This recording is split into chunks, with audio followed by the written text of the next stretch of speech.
Hello everyone, I hope you all are doing in your studies. तो आगे next part, जैसे कि आप लोगों को पता ही है, यहाँ पे मैं करवा रही हूँ आप लोगों को आरआरबी एंड नॉर्सेट की प्रिपरेशन। सो जो भी बच्चा इस चैनल पे न्यू है, चैनल को सब्सक्राइब कर दीजिएगा, वीडियो को लाइक एंड शेयर कर दीजिएगा। बिकॉज ऑलरेडी मैं क्वेश्चंस करवा चुकी हूँ, 1710 क्वेश्चंस मैं करवा चुकी हूँ। 1711 क्वेश्चन आज हम करने जा रहे हैं। उन क्वेश्चन से पहले मैं आप लोगों को थोड़ा सा बता दूं कि जो बैचेस हैं फॉर नॉर्सेट एंड आरआरबी वो स्टार्ट हो चुके हैं बच्चे। कोई भी बैच अगर आप ज्वाइन करना चाहते हो, आरआरबी के लिए मेरे पास दो बैचेस हैं। एक है मेरे पास important topic batch. Important topic batch उन बच्चों के लिए है जिनका बेसिक क्लियर है। इसकी जो फीस है बहुत ही मिनिमल है, 1199। और एक मेरे पास है फुल थ्योरी बैच, जिनको बेसिक क्लियर करना है, फ्रॉम ए टू स्टार्ट करना है। इसकी भी फीस बहुत मिनिमल है, 12199। दोनों ही बैचेस 3 मंथ्स के हैं। दोनों ही बैचेस में nursing plus non nursing subjects रहेंगे ही रहेंगे। प्लस अगर आपका बेसिक क्लियर है तो इसमें हम important topic, MCQs, test series, doubt classes सब करने वाले हैं। और थ्योरी बैच में भी आपको मैं जीरो से स्टार्ट करूंगी, फ्रॉम एनाटमी एंड फिजियोलॉजी से स्टार्ट करके सारी चीज़ें करवाऊंगी। इसी के साथ साथ अगर आप नॉर्सेट की प्रेपरेशन करना चाहते हो बच्चे, तो नॉर्सेट के लिए भी मेरे पास दो बैचेज है। एक है 4 मंथ्स का बैच और एक है मेरे पास 6 मंथ्स का बैच। जो 4 मंथ्स का बैच है उसकी फीस है 2899 और जो 6 मंथ्स का बैच है उसकी फीस है 3499। तो कोई भी बैच जो है आप आज ही ज्वाइन कर सकते हो विदाउट एनी डिले, इस नंबर पे कॉल या फिर मैसेज करके मेरे साथ। चलती हूँ मैं क्वेश्चन पे। पहला ही क्वेश्चन है हमारे पास। The nurse is caring for a client who has a diagnosis of conversion disorder with a paralysis of lower extremities which is the most therapeutic nursing intervention. तो आप एक नर्स हो, केयर कर रहे हो क्लाइंट की। क्लाइंट को conversion disorder है और उसकी जो लोअर एक्सट्रीमिटीज है वो पैरालाइज है। तो मोस्ट थेरेप्यूटिक नर्सिंग इंटरवेंशन क्या रहेगी? ऑप्शंस हैं: encouraging the client to try to walk, explaining to the client that there is nothing wrong, avoiding focusing on the client physical symptoms, helping the client follow through with the physical therapy plan। देखो, patient जो है उसको paralysis है lower extremities का, और उसका जो diagnose है वो बेचारे का कन्वर्जन डायग्नोज है। तो थेरेप्यूटिक नर्सिंग इंटरवेंशन इसमें सबसे अच्छा रहेगा कि avoid focusing on the clients physical symptoms. जो पेशेंट के फिजिकल सिम्टम्स है ना, उस पर अभी आप फोकस मत करो, ठीक है ना, उस पर अवॉइड करना है फोकसिंग, ठीक है। बिकॉज पेशेंट के ऑलरेडी जो पैरालिसिस है लोअर एक्सट्रीमिटीज का, ठीक है, और उसका डायग्नोज जो है वो है कन्वर्जन डिसऑर्डर। अब बहुत से बच्चों को कन्वर्जन डिसऑर्डर के बारे में नहीं पता होगा कि सुना तो है मैम, बट इसका क्या मीनिंग होता है। कन्वर्जन डिसऑर्डर क्या होता है कि इसमें जो है पेशेंट, उसको न्यूरोलॉजिकल डिसऑर्डर भी हम बोलते हैं, ठीक है ना। इसको हम क्या बोलते हैं? न्यूरोलॉजिकल डिसऑर्डर भी बोलते हैं। तो मैं यहाँ लिख देती हूँ ताकि आप लिख लो। Functional neurologic symptom disorder, symptom disorder, ठीक है। इसमें क्या होता है, पेशेंट को न्यूरोलॉजिकल सिम्टम डिसऑर्डर होता है, जिसमें पेशेंट को नंबनेस, ब्लाइंडनेस, पैरालिसिस, कन्वल्जन्स, ठीक है, जो है पेशेंट को फील होती है। और ये स्पेशलिटी जो है साइकेट्रिक एंड न्यूरोलॉजी की है। इसमें आप फोकस करोगे कि अवॉइड करोगे फोकस पेशेंट के फिजिकल सिम्टम्स पे। क्लियर? नेक्स्ट है which is the best nursing intervention during the working phase of a therapeutic relationship to meet the need of individual who demonstrate obsessive compulsive disorder। अगर एक patient है जिसको OCD है, obsessive compulsive disorder है, इनमें से कौन सी इंटरवेंशन जो है बेस्ट रहेगी थेराप्यूटिक फेज में, जब आप पेशेंट के साथ वर्क कर रहे हो। मतलब पहले तो प्री ओरिएंटेशन फेज होता है, इंट्रोडक्टरी फेज होता है, ठीक है। उसके बाद आप ओरिएंटेशन, इंट्रोडक्टरी ओरिएंटेशन फेस होता है, जिसमें आप पेशेंट के साथ अपने इन्फॉर्मेशन देते हो, पेशेंट की इन्फॉर्मेशन लेते हो, ठीक है। उसके बाद वर्किंग फेस आता है, जब आप उस पर वर्क करते हो, थेरेपीज उसको देते हो, सब। तो उस फेस पे आप ओसीडी वाले पेशेंट के लिए क्या इंपॉर्टेंट इंटरवेंशंस रखोगे? Restricting their movement, calling attention to the behaviour, keeping them busy to distract them, supporting rituals while sitting, limiting realistic limit. तो देखो, ओसीडी वाले पेशेंट को क्या होता है कि वो अपनी एंजाइटी खत्म करने के लिए रेपिटेशन एक्शंस करता है, जो कि नेसेसरी नहीं है, ठीक है। तो आप उसके रिचुअल्स को बंद नहीं करवा सकते, पर वहां पे उसकी लिमिट्स को सेट कर सकते हो, ये सबसे ज्यादा बेस्ट रहता है, ठीक है ना। क्योंकि देखो एकदम से आप किसी भी पेशेंट की कोई इतनी टाइम से चलती आई ओसीडी खत्म नहीं करा सकते, आपको लिमिट्स से स्टार्ट करना होता है, लिमिट्स लगानी होती है, बिल्कुल ही बंद नहीं करवाना होता, ठीक है। रिस्ट्रिक्ट नहीं करनी मूवमेंट, अटेंशन बिहेवियर नहीं बोलना उसके सामने, और उसे बिजी नहीं रखना, अदरवाइज वो एंग्जाइटी जो है अंदर सुप्रेस हो जाएगी और एकदम से निकलेगी, ठीक है। नेक्स्ट है, after closure of the new born myelomeningocele what essential nursing intervention must be included in a plan of care. So एक बच्चा है, ठीक है, उसका स्पाइना बाइफिडा का जो टाइप है माइलोमेनिंजोसील जो है उसका क्लोजर किया है आपने, सैक को मतलब कि अच्छे से क्लोज किया है, आउट प्रोड्यूड आउट होती है मेनिंजेस स्पाइनल कॉर्ड, ठीक है, नर्व्स एंडिंग, तो उसको आपने क्लोजर किया है। तो नर्सिंग केयर प्लान में क्या एसेंशियल रहेगा, limiting leg movement, decreasing environmental stimuli, measures head circumference daily, observing for serious drainage from the nearest। तो देखो जब भी किसी का स्पाइना बाइफिडा का ऑपरेट होता है ना बच्चे, या फिर क्लोजिंग होती है, तो उसको हाइड्रोसिफिलिस होने की बहुत ज़्यादा कॉम्प्लिकेशन हो सकती है, ठीक है। क्या होने के, हाइड्रोसिफिलिस प्लस मेनिंजाइटिस। तो इस कॉम्प्लिकेशन के लिए आपको पेशेंट का हेड सर्कमफ्रेंस डेली मेजर करना होता है, ताकि आप इन दोनों कॉम्प्लिकेशंस के बारे में पता कर पाओ, ठीक है। सो यहाँ पे ऑप्शन रहेगा ऑप्शन नंबर सी।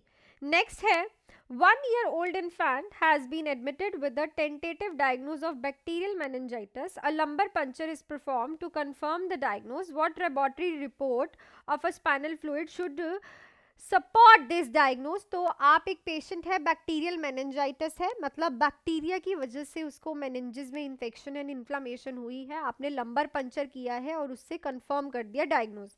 उसकी लेबोरेटरी रिपोर्ट में आपको क्या चीज़ देखने को मिलेगी, decrease cell count, elevated protein level, increase glucose level, low spinal fluid. So जो बैक्टीरिया होता है ना, जो बैक्टीरिया होता है वो ग्लूकोज नहीं रहने देता, वो ग्लूकोज को पूरा खत्म कर देता है, तो ग्लूकोज लेवल जो है वो डिक्रीज हो जाता है, और दूसरी साइड पे जो प्रोटीन है सीएसएफ में वो इंक्रीज हो जाता है। तो अगर आपको एलिवेटेड प्रोटीन लेवल दिख रहे हैं then it is a bacterial meningitis, पर यहीं पे अगर आपको एलिवेटेड ग्लूकोज लेवल दिख रहा है then it is a viral meningitis, virus की वजह से हुआ है, ठीक है, दोनों ही वैसा वर्सा है। नेक्स्ट है, the nurse observe that an infant has a asymmetrical gluteal folds, for which disorder should the nurse perform a focused assessment. तो नर्स एक इन्फेंट में देखती है कि जो उसके ग्लूटियल फोल्ड्स है ना वो एसिमेट्रिकल है, ठीक है, जो उसके बैक पे ग्लूट पे जो फोल्ड्स होते हैं वो एसिमेट्रिकल है। तो क्या डिसऑर्डर की वो असेसमेंट करेगी, congenital inguinal hernia, central nervous system damage, peripheral nervous system damage, developmental dysplasia of a hip. So it's a developmental dysplasia of the hip, क्योंकि देखो अगर ग्लूटियल फोल्ड्स एसिमेट्रिकल है देन इट इज शोइंग कि patient को हिप्स का dysplasia है, जो कि कंजेनाइटल ही है, उसे डेवलपमेंटल डिस्प्लेजिया हो रहा है, ठीक है। सो इसके लिए आपको फोकस्ड असेसमेंट करनी पड़ेगी। इनग्वाइनल हर्निया तो फ्रंट साइड पे होता है ना, ग्लूट्स पे नहीं होता, तो इसका तो कोई लेना देना ही नहीं है। सेंट्रल नर्वस सिस्टम का भी कोई लेना देना नहीं है ना, फेरिफेरल, तो वहाँ पे नमनेस कोई सेंसेशन का भी लिखा होता क्वेश्चन में। सो it's a developmental dysplasia of the hip. So next question पे चलने से पहले बच्चे, अगर आप लोगों को बैचेस की इन्फॉर्मेशन दे रही हूँ, अगर आप सुनना चाहते हो तो सुन सकते हैं, अदरवाइज आप स्किप कर सकते हो। अगर आपको बैचेस ज्वाइन करने हैं तो आप इस नंबर पे कॉल या फिर मैसेज करके आज ही ज्वाइन कर सकते हो। आरआरबी के लिए 2 बैचेस हैं, इंपॉर्टेंट टॉपिक बैच और एक है theory batch.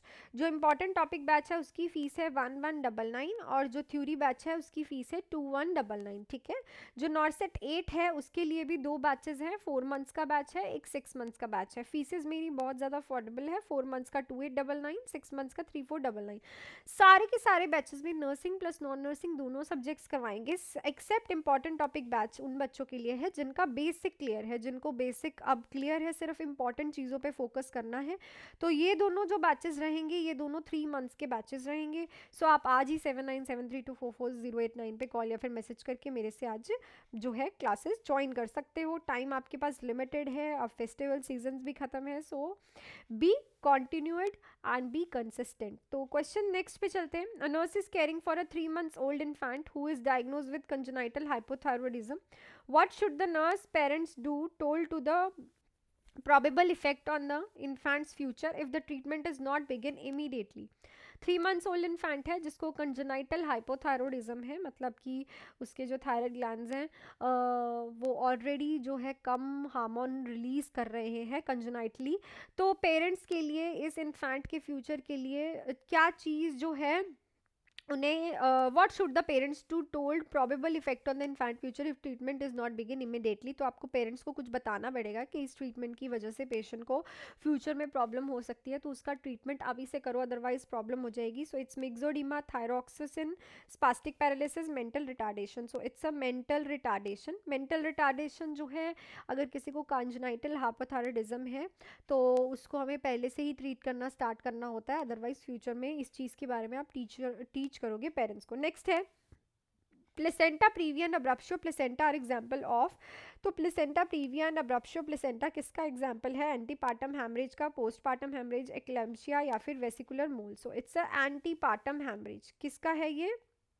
Anti partum, antepartum haemorrhage का एग्जाम्पल है। ठीक है, इसमें क्या होता है, बिफोर डिलीवरी डेट जो है ब्लीडिंग होने लग जाती है मदर के, या फिर प्लेसेंटा प्रीविया में क्या होता है कि जो प्लेसेंटा है वो नियर द ऑस, सर्विकल ऑस पे आके अटैच हो जाता है। अब्रप्शो प्लेसेंटा में बिफोर 28 वीक्स जो है प्लेसेंटा एंडोमेट्रियम से अलग होना स्टार्ट हो जाता है। नेक्स्ट है positive sign for beginning of a second stage of labour is. तो पॉजिटिव साइन क्या है सेकेंड स्टेज ऑफ लेबर का बिगनिंग का? Expulsion of clear vaginal fluid, contractions are regular, ruptured membrane, cervix is fully dilated. So जब हमारा first stage में cervix fully dilated हो जाता है then it comes to a early stage of second stage, जहाँ पे अब सर्विक्स तो डायलेट हो गया है, अब बेबी का बर्थ ही होना है। So it's a second stage of labour, beginning of the second stage of labour. Next question है tocolytic agents are use to. So tocolytic agents आप क्यों यूज करते हो? Enhance the preterm labour, suppress the preterm labour, enhance the normal labour, suppress the normal labour. So इस question का answer आप लोग मुझे कमेंट सेक्शन में लिख के बताओगे कि टोकोलिटिक एजेंट्स क्यों यूज होते हैं। सो जो मैंने आप लोगों से कल क्वेश्चन पूछा था उस पर भी चले जाते हैं कि एक पेशेंट है डिलीरियस जो कि वॉलपेपर को एनिमल समझ रहा है, तो नर्स इस चीज के बारे में क्या रिपोर्ट लिखेगी? सो इट्स एन इल्यूजन कि स्टिम्युलस के प्रेजेंट होने पे भी रॉन्ग परसेप्शन होना इज नोन एज, स्टिम्युलस के प्रेजेंट होने पे भी रॉन्ग परसेप्शन होना इज कॉल्ड एज इल्यूजन, और स्टिमुलस के एब्सेंट होने पे रॉन्ग परसेप्शन होना is a hallucination. So that's it for this video.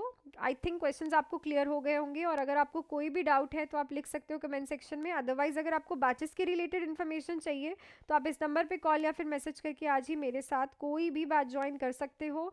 RRB के लिए इंपॉर्टेंट टॉपिक बैच है। अगर आपका बेसिक क्लियर है तो इसमें हम सारे के सारे इंपॉर्टेंट टॉपिक्स करने वाले हैं, MCQs, test series, doubt classes, previous year paper plus non nursing subjects. और अगर आपको बेसिक क्लियर करना है तो थ्योरी बैच जिसकी फीस है 2199, एनाटमी एंड फिजियोलॉजी के साथ हम सारी चीज़ें कवर करेंगे इसमें। एंड नॉर्सेट के लिए भी 4 मंथ्स का बैच एंड 6 मंथ्स का बैच स्टार्ट हो गया है, सो आप आज ही ज्वाइन कर सकते हो। So that's it for this video. मिलती हूँ नेक्स्ट वीडियो में। Till then do hard work, make your parents proud and all the best.